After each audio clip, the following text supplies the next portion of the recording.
And it's gone, just like that. Whoa. This is the What? Thorn, a simple board capable of controlling two DC loads using MOSFET transistors. Here's the first version. It's built to accept a Sprig ESP32 development board on top to turn it into a smart load controller. As you can see, the first version was a bit large, which is why I designed this second version you see here. In fact, I wanted it to be no larger than the Sprig ESP32 microcontroller itself. Its components, however, are working fine, so I am desoldering them here.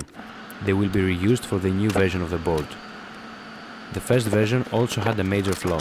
I tried to add reverse polarity protection using a P-channel MOSFET to prevent accidental explosions, but I definitely did something wrong in my schematic, because that feature didn't work. I also changed the 5V regulator and the screw terminals for smaller ones, as the original parts were overkill. This is a great opportunity to show you how I generally assemble my boards. First, I tape the board in a fixed position and I tape the seal screen on top, making sure all the holes align with the solder pads on the PCB. This time I tried to use a new low temperature solder paste I found online. It was definitely dried up, but I thought I could get away with it. Even before soldering, it was a lot messier than usual. See just how much I struggled with applying the solder paste. I really should have seen that and changed the paste, but I kept going. At least it's low temperature, so I won't have issues with the reflow. Now I'm carefully placing all the components in their respective places. As you can see here, I chose the wrong size for the 5V regulators, but I'm thinking they will stay in place during reflow. I tried to use as large resistors and capacitors as I could to make my life easier while placing the components. I also chose MOSFETs with very low on resistance to reduce losses that would heat up the board. It's time to fire up my precision reflow hotplate.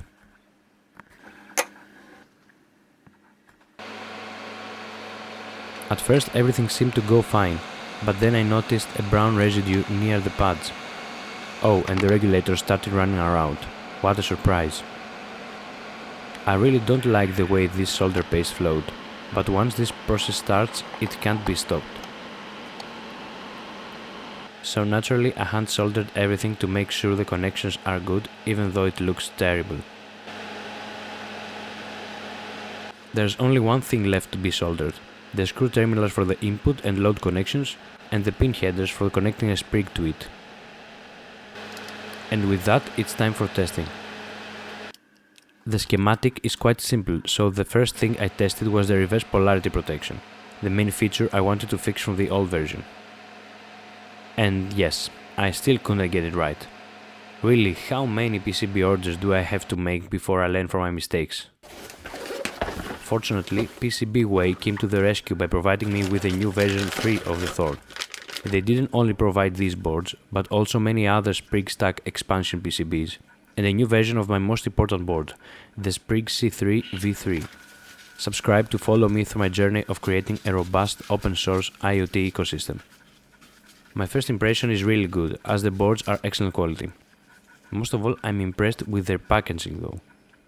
Now let's open the other unusually large package containing the PCB stencil. Interesting. The package is sandwiched between two MDF boards. I thought these boards would be inside the package. Then why is the package so thick? Don't worry, I won't cut myself. Probably. They really put effort into packaging, wrapping the plastic wrap with packaging tape. Whoa. By the way, this is my genuine reaction. What? Whoa. I am beyond impressed. I have never seen a stencil like that. Look at that quality, framed inside an aluminum tube frame. It's even laser soldered perfectly. I don't even know how I'm going to use this stencil properly.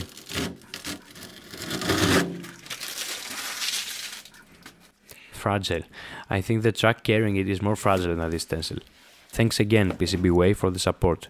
You can check out their services from the link in the description below.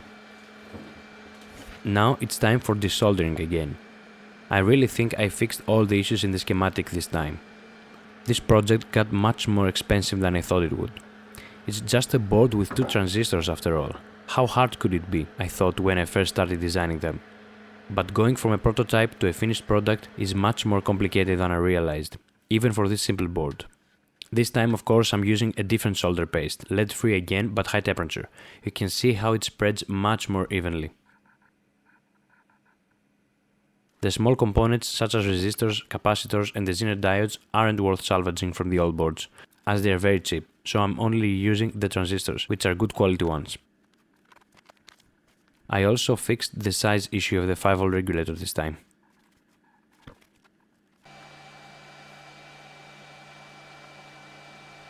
Let's see how the solder paste reflows compared to the other one.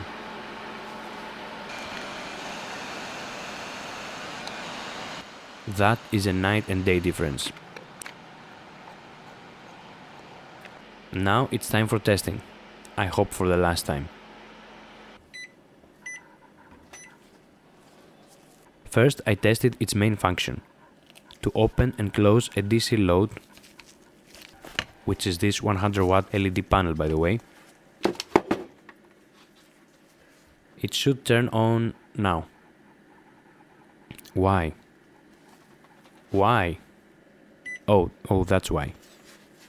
Let's try again.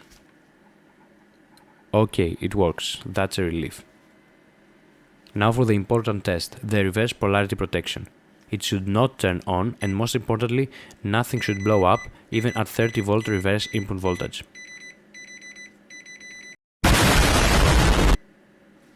And success! Finally! I can't believe it took me 3 PCB versions to figure this out. I'm sure I will recoup all this cost from the sales of this board. Wait, why is it triggering the overcurrent protection of my power supply? Overcurrent. What's going on here? Overcurrent protection. Oh no, I'm stupid.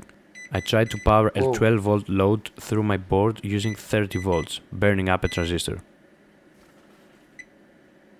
That's why you see it's always partially on.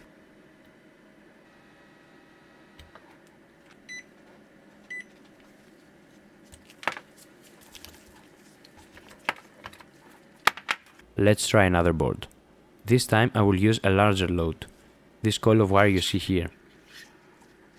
But as you can see, I can only supply it with 5 amps of current because my power supply has a limit of 200W per channel. Still enough to burn some stuff though. To test the board at higher amperage, I used a much shorter length of this coil. This way I can push more current through it at lower voltage without maxing out my power supply. I don't have a thermal camera to test the temperature of the module, so I'm using my stock temperature sensors here. I can hold my finger indefinitely both on the transistor and on the bottom side of the board. Ow! Fuck! But not on the wire itself. At 7 amps of current, so I think my board passes the test. This means that in practice I can use Thorn to control a 200W load without needing any cooling. But theoretically, the board can handle up to 10 amps per channel, so 600W total load. To be honest, I wasn't satisfied with this test. I wanted more power. But this time I will also try to get actual temperature readings using this probe, which of course had a drained battery, and of course I didn't have a fresh one to replace it with. So there's a little side project to power it from the third channel of my bench power supply. I knew that someday I would need this third channel. Check out this video of how I built this power supply, by the way. At 8 amps the coil of wire glows red hot. That's definitely contributing to the board's temperature through the wire connections of the screw terminals. I should use thicker wires to connect the coil to the board. Even still, the board did not go above 70 degrees Celsius at 8.5 amps. And yes, the wire is proper hot. Here you can see me using a Parkside 20V tool battery to try and push more watts to the Thorn. Due to the coil's resistance, I could only draw a maximum of 120W from the battery. But at this point I'm satisfied with the performance of the board. So what can this board be used for? The simplest use for it is to control long LED strips. Especially if you have LED strips with warm and cool white LEDs, you can add a Thorn and a Sprig C6 to create a smart ZigBee LED strip with adjustable color temperature. I still use the first version of Thorn inside my LED studio lights without any issues. Do you know how much it costs to get bright studio lights or ZigBee LED strips these days? Also using Thorn you can control motors, light bulbs, fans, or any other DC load. Just be careful with the size of the motor you use because you'll probably need a flyback diode. That seems like a necessary upgrade for V4, by the way. Anyway, another project might be to control both grow lights and a water pump for an autonomous indoor garden using a single board. The possibilities are truly numerous. That's why I created an AI assistant on my website. You can describe your project and it will organize it for you, creating a bill of materials listing what hardware you will need and where to get it, providing detailed assembly instructions based on that hardware, offering sample code to get you started for Arduino, Platform I/O or ESP Home, and giving tips and suggestions to simplify your build process. It's free, of course, and you can check it out at spriglabs.com. Consider subscribing so you don't miss my upcoming videos about the other interesting boards I got in today's package. Thanks for watching.